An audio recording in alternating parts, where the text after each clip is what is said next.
ইতিমধ্যে ভাৰতে পাকিস্তানৰ সন্ত্ৰাসবাদী ঘাটিত সফলতাৰে এয়াৰ ষ্ট্ৰাইক কৰিছে আৰু এই আক্ৰমণত তছনছ কৰিছে সন্ত্ৰাসবাদীৰ ঘাটি আৰু তাৰ সমান্তৰালকৈ যিকোনো পৰিস্থিতিৰ মোকাবিলা কৰিব পৰাকৈ ইতিমধ্যে ভাৰতৰ বায়ুসেনা স্থল সেনা নৌসেনাক সাজু কৰি ৰখা হৈছে আৰু বিশেষকৈ ভাৰতৰ বিভিন্ন স্থানত যিসমূহ স্পৰ্শকাতৰ স্থান আছে বা যি স্থানত অতি গুৰুত্বপূৰ্ণ বায়ুসেনাৰ ঘাটি আছে সেই ঠাইসমূহত জনসাধাৰণক সতৰ্ক হৈ থকাৰ বাবে বিশেষ পদক্ষেপ গ্ৰহণ কৰিছে। আমি দেখাইছোঁ যে আজি দেশৰ বিভিন্ন স্থানৰ লগতে যোৰহাটতো যি এয়াৰ ৰেইড যি চাইৰেন বজোৱা হ'ব আৰু সেই সময়ত জনসাধাৰণে কেনেধৰণৰ ব্যৱস্থা গ্ৰহণ কৰিব লাগে সেই ক্ষেত্ৰত বহুখিনি দিহা পৰামৰ্শ দিয়া হ'ব, এক মক ড্ৰিল কৰা হ'ব। কিন্তু যিটো চাইৰেনৰ কথা কৈ থোৱা হৈছে মই দেখুৱাইছোঁ যে এয়াৰ ষ্ট্ৰাইক হ'লে বা যি এয়াৰ ৰেইড যেতিয়া হয় তেতিয়া যিটো চাইৰেন বাজে কেনেধৰণৰ চাইৰেন আমি দেখুৱাইছোঁ যে যোৰহাটৰ মাজমজিয়াত এই যিটো চাইৰেন আমি দেখুৱাইছোঁ এই চাইৰেনটোৱে হৈছে যাৰ 3 কিলোমিটাৰ ব্যাসাৰ্ধলৈকে এই চাইৰেনৰ শব্দ যায়, অৰ্থাৎ যোৰহাট নগৰৰ মাজমজিয়াৰ পৰা এই চাইৰেনৰ চৌপাশে এটা 3 কিলোমিটাৰ ব্যাসাৰ্ধৰ এক অঞ্চললৈকে ইয়াৰ শব্দ যাব আৰু যিসকল লোকে ইয়াৰ ৰেইড চাইৰেনৰ শব্দ শুনা নাই তেওঁলোকক আমি জনাব বিচাৰিছোঁ যে এনেধৰণৰ শব্দই উৎপন্ন হয় এনেধৰণৰ চাইৰেনৰ পৰা আমি দেখুৱাইছোঁ। আৰু এই যিটো চাইৰেন ইয়াত যোৰহাটত আছে, এনেধৰণৰ চাইৰেন অসমৰ সকলো ঠাইতে নাই, মাত্ৰ কেইখনমান ঠাইত এনেধৰণৰ চাইৰেন আছে আৰু এই চাইৰেন বজোৱাৰ যি অথৰিটি সেয়া আছে অসামৰিক প্ৰতিৰক্ষা বিভাগৰ হাতত আৰু যোৰহাটত আছে অসামৰিক প্ৰতিৰক্ষা বিভাগৰ আঞ্চলিক কাৰ্যালয় আৰু ইয়াৰ পৰাই বহুকেইখন ঠাই নিয়ন্ত্ৰণ কৰা হয়। আমাৰ সৈতে আছে অসামৰিক প্ৰতিৰক্ষা বিভাগৰ যোৰহাট আঞ্চলিক কাৰ্যালয়ৰ মুৰব্বী বিষয়া সীমান্ত শৰ্মা ডাঙৰীয়া।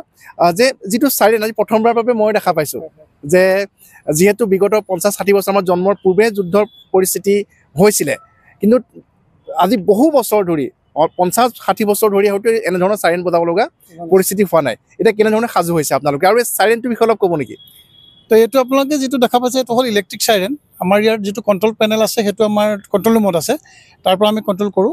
2 ধৰণৰ চাইৰেন বজোৱা হয়, এটা আছে ডেঞ্জাৰ চাইৰেন, এটা আছে অল ক্লিয়াৰ চাইৰেন। ডেঞ্জাৰ চাইৰেনটো আপোনাৰ 4 ছেকেণ্ড ডাঙৰকৈ বাজে, 4 ছেকেণ্ড ল' বাজে আৰু তেনেদৰে 2 মিনিট সময়ৰ কাৰণে বাজে। তেতিয়া মানুহে জানিব লাগিব যে এইটো আমাৰ কাৰণে এটা বিপদ সংকেত, গতিকে লগে লগে জনসাধাৰণে শ্বেল্টাৰ পইণ্টলৈ যাব লাগে বা শ্বেল্টাৰ ল'ব লাগে। তাৰপিছত যেতিয়া আমাৰ বিপদটো নাইকিয়া হ'ব, আমাৰ যেতিয়া এয়াৰফ'ৰ্চৰ পৰা খবৰ দিব যেতিয়া আপোনালোকে অল ক্লিয়াৰ চাইৰেন বজাব পাৰিব, লগে লগে অল ক্লিয়াৰ চাইৰেন আমি বজাওঁ। অল ক্লিয়াৰ চাইৰেন হ'ল যে একেৰাহে কণ্টিনিউৱাছলি ফ্ল' হ'ব, একেৰাহে 2 মিনিট সময় বাজিব, তেতিয়া আপুনি মানুহখিনিয়ে গম পাব যে এই চাইৰেনটো বজাৰ লগে লগে আমি এতিয়া বিপদমুক্ত হৈছোঁ। তো এই চাইৰেন ছিষ্টেমটো খুব জৰুৰী বস্তু আৰু এই চাইৰেন ছিষ্টেমটোৰ অধিকাৰী আমাৰ civil defence department. Civil defence ডিপাৰ্টমেণ্টে এতিয়া বুলি নহয়, ছেকেণ্ড ৱৰ্ল্ড ৱাৰৰ সময়ৰ পৰা সেইটো সময়ত অৱশ্যে তাৰ নাম চিভিল ডিফেন্স নাছিলে, তেতিয়া ARP বুলি কৈছিলে, এয়াৰ ৰেইড প্ৰিকশ্যন বুলি কৈছিলে আৰু স্বাধীনতাৰ পিছত ইয়াক চিভিল ডিফেন্স নামে নামাকৰণ কৰা হ'ল। আৰু এই চাইৰেন যিটো দেখিছে এইবিলাক আপোনাৰ প্ৰায় 62 চনৰ চীনা যুদ্ধৰ সময়ৰ পৰাই এই ছিষ্টেমত চলি আছে।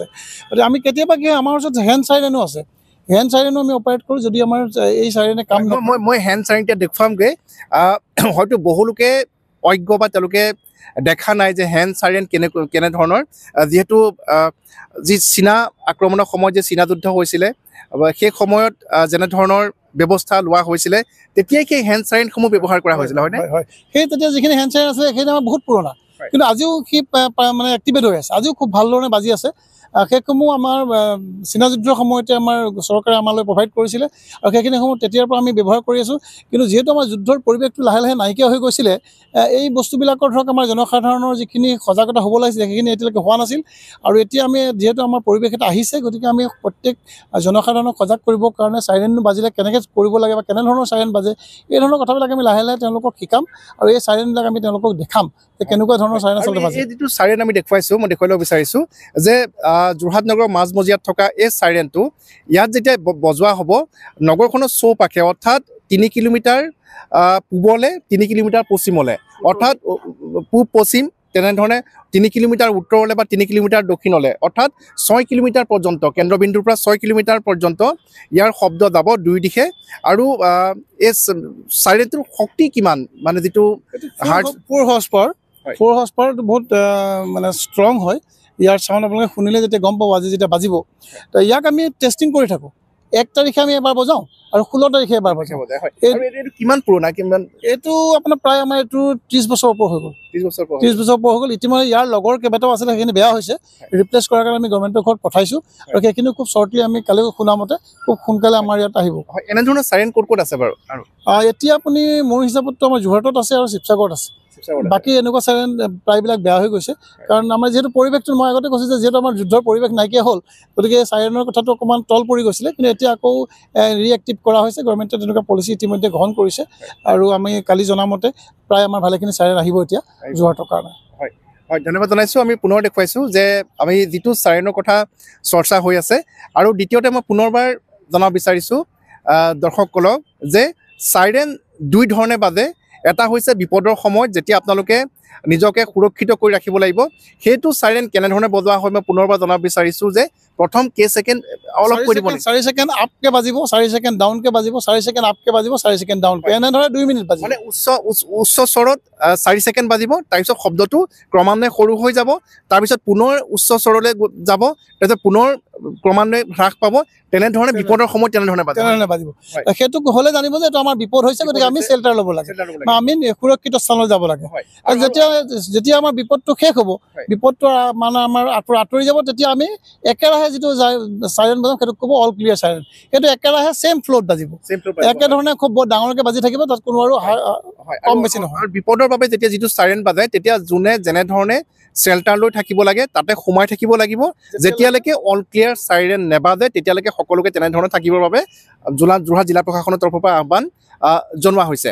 আৰু ঠিক সেইদৰে নিশা যেতিয়া এইটো চাইৰেন বাজে, তেনেহ'লে সকলো ধৰণৰ বৈদ্যুতিক সামগ্ৰী নুমাই দিব লাগে, লাইট অফ কৰি দিব লাগে, ইনভাৰ্টাৰ বন্ধ কৰি দিব লাগে, যাতে আকাশমাৰ্গৰ পৰা কোনো ধৰণৰ পোহৰ দেখা পোৱা নাযায়, সেই ব্যৱস্থা কৰিব লাগে। আৰু তাৰ বাবে এই চাইৰেনটো বজোৱা হয়, হয়নে? হয়, ৰাতি যিটো কৈছে ব্লেক আউটৰ, সেইটো খুব জৰুৰী কথা। যিহেতু আমি দেখা পাওঁ যে যুদ্ধবিলাকত আমাৰ যেতিয়া শত্ৰুপক্ষই আক্ৰমণ কৰে ৰাতিয়ে হয়, আৰু ৰাতি যেতিয়াই তেওঁলোকৰ টাৰ্গেট থাকে সদায় চহৰ বা তেনেকুৱা ইণ্ডাষ্ট্ৰিয়েল ছেক্টৰ হওক বা যিবিলাক ভাইটেল ইনষ্টলেশ্যন থাকে, সেইটো কাৰণে আমি তেনেকুৱা চাইৰেন শুনাৰ লগে লগে আমি এনেকুৱা কৰি দিব লাগে যে চহৰখন আন্ধাৰ কৰি দিব লাগে, যাতে শত্ৰুৰ মানে আহি বোম পেলাবৰ কাৰণে তেওঁলোকে দিশহাৰা হৈ যায়, যে ক'ত আছিলে চহৰখন তেওঁলোকে যাতে ধৰিব নোৱাৰা হৈ যায়, আৰু সেই একৰ্ডিংলি সেই চহৰখন যদি আমি বচাব পাৰোঁ, সেইটো খুব জৰুৰী কথা। হয়, আৰু এই ক্ষেত্ৰত অসামৰিক প্ৰতিৰক্ষা বিভাগে অতি গুৰুত্বপূৰ্ণ ভূমিকা গ্ৰহণ কৰি আহিছে, যে এনেকৈ যুদ্ধকালীন পৰিস্থিতিত জনসাধাৰণক সহায় কৰিবৰ বাবে উদ্ধাৰ অভিযান চলোৱাৰ ক্ষেত্ৰত অসামৰিক প্ৰতিৰক্ষা বিভাগৰ বহুখিনি গুৰুত্ব আছে। আৰু যিটো আমি চাইৰেন দেখুৱাইছোঁ, এই চাইৰেনটোৰ বাবে বিদ্যুতৰ প্ৰয়োজন হয়, আৰু যদিহে বিদ্যুৎ নাথাকে তেনেহ'লে সেই আপতকালীন পৰিস্থিতিত চাইৰেন বজাব কেনেধৰণে, আমি সেই দৃশ্যও আপোনালোকক দেখুৱাম, যে তেনেধৰণৰ চাইৰেন হয়তো বহু লোকে দেখা পোৱা নাই। দ্বিতীয় বিশ্বযুদ্ধৰ সময়ৰ পৰা তেনেধৰণৰ চাইৰেন ব্যৱহাৰ কৰা হৈছিলে। চাইৰেন বৰ্তমানো যোৰহাটত আছে, আৰু সেই চাইৰেনো এই চাইৰেনৰ সমান্তৰালকৈ ব্যৱহাৰ কৰা হ'ব। আমি এতিয়া আপোনালোকক দেখুৱামগৈ সেই বিদ্যুৎ অবিহনে কেৱল হাতেৰে চলাব পৰা সেই চাইৰেনটো। এইবাৰ আমি আপোনালোকক দেখুৱাবলৈ আহিছোঁ যে বিদ্যুৎ অবিহনে কেৱল মাত্ৰ হাতেৰে এনেধৰণৰ হেণ্ডেল চলাই যি চাইৰেন চলোৱা হয়, সেই চাইৰেন। আৰু আমি দেখুৱাইছোঁ যে এইটো চাইৰেন, এই চাইৰেনটো দ্বিতীয় বিশ্বযুদ্ধৰ সময়ৰ পৰা, ঠিক সেইদৰে চীনা যুদ্ধৰ সময়ৰ পৰা ব্যৱহাৰ কৰা হৈছিলে। অলপ দেখুৱাই দিব নেকি এইটো চাইৰেন কেনেধৰণে ব্যৱহাৰ কৰা হয়? এইটো চব খুব সুন্দৰ ব্যৱস্থা আছে ইয়াতে দুটা ছিষ্টেম আছে, এটা লকিং ছিষ্টেম আছে, দেখিছেনে? এইটো লক। এতিয়া ধৰক ইয়াত যদি আমি চাইৰেনটো বাজো, যিহেতু আমি চাইৰেন আপ ডাউন কৰিব লাগে, চাউণ্ডটো তাৰ কমাব আৰু বঢ়াব লাগে, চাউণ্ডটো কমাব বঢ়াব লাগে। গতিকে কি হ'ব, আমি চাব আপুনি কেনেকৈ বাজিব। এইটো আমি বাঢ়িছে চাউণ্ডটো, হয়,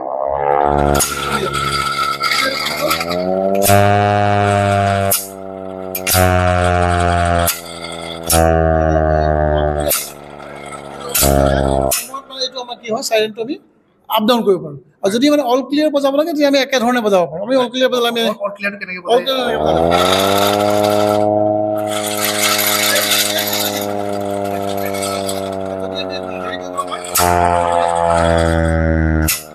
আৰু এই যিটো চাইৰেন, এই হাতেৰে চলাব পৰা যিটো চাইৰেন, ইয়াত কোনো বিদ্যুতৰ কোনো দৰকাৰ নহয়? কোনো বিদ্যুতৰ কথা নাই। আমি যিটো হেণ্ড অপাৰেটেড চাইৰেন, এখন ফেন আছে, খুব সুন্দৰ ব্যৱস্থা। প্ৰায় 1 পৰা 1.5 কিলোমিটাৰ কভাৰ কৰে।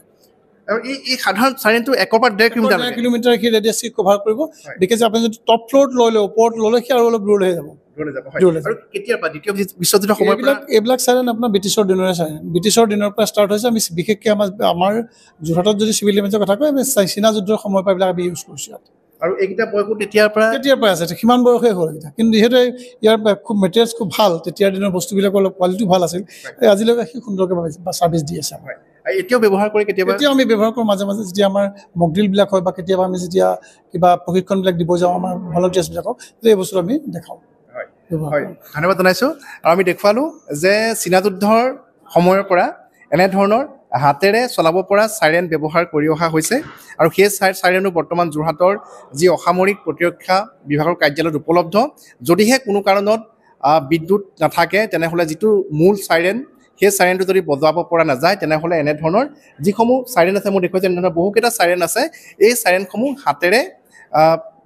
হাতৰ দ্বাৰা হাত ব্যৱহাৰ কৰি এনেধৰণে চলোৱা হয় আৰু ইয়াৰ যি শব্দ সেই শব্দ প্ৰায় 1.5 কিলোমিটাৰ পৰ্যন্ত অৰ্থাৎ 1.5 কিলোমিটাৰ ব্যাসাৰ্ধলৈকে ইয়াৰ শব্দ যায় অৰ্থাৎ আমি ওপৰত যিটো বিদ্যুতৰ দ্বাৰা চালিত চাইৰেন দেখুৱাইছিলোঁ তাতকৈ ইয়াৰ প্ৰাবল্য কিছু কম হ'লেও এই চাইৰেন দ্বিতীয় বিশ্বযুদ্ধৰ সময়ত ঠিক সেইদৰে চীনা যুদ্ধৰ সময়ত ব্যৱহাৰ কৰা হৈছিল আৰু এতিয়া দেশত যেতিয়া যুদ্ধকালীন এক পৰিস্থিতিৰ সৃষ্টি হৈছে বৰ্তমানো এনেধৰণৰ সকলো চাইৰেন সক্ৰিয় কৰি তোলা হৈছে যাতে যিকোনো আপদকালীন আৰু বিপদৰ সময়ত ৰাইজক সজাগ কৰি অসামৰিক প্ৰতিৰক্ষা বিভাগৰ লোকসকলে যাতে সহায় আগবঢ়াব পাৰে ইতিমধ্যে তাৰ সকলো ব্যৱস্থা যোৰহাটত কৰি তোলা হৈছে যোৰহাটৰ পৰা Gautam Bora news 18 Assam north east আপুনি বিচৰা বাতৰি পাব কেৱল নিউজ 18 এপত নিউজ 18 এপ ডাউনলোড কৰিবলৈ স্ক্যান কৰক এই QR কোড গুগল প্লে ষ্টৰতো পাব এই নিউজ 18 এপ